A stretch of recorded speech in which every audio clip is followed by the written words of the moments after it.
Section 7, number 2, you're going to tell whether this ratio forms a proportion or not. And for it to form a proportion, they must be similar or they have to be equivalent ratios. Okay, so the first one, it is 1/2, and the second one is 5/10. 5/10 can be simplified by dividing by 5 to both sides to the top and divide the bottom by 5. This equals to 1/2. Notice this is 1/2. 5/10 can be simplified to 1/2. So these are equivalent. These are equivalent. Mind my spelling. Equivalent ratios. So you can set up a proportion between them, okay, because they're equivalent. All right, next let's do this one.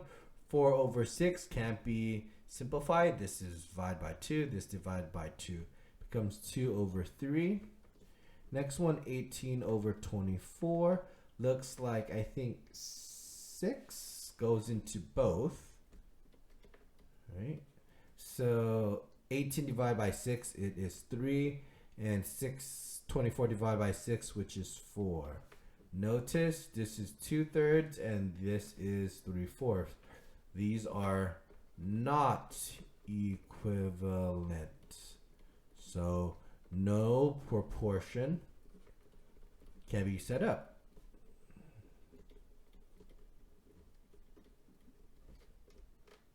And let's do C here. 10/3 cannot be simplified.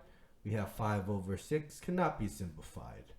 Okay, these are 10/3, 5/6. These are not equivalent. All right, EQUIVAL. These are not equivalent ratios. So you write no proportion can be set up.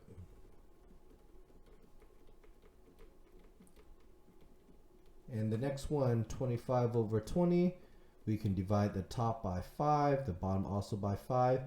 This becomes 5/4.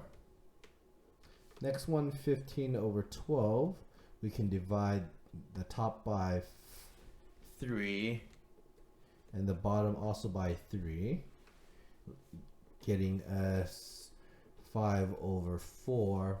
5/4 here and 5/4 here.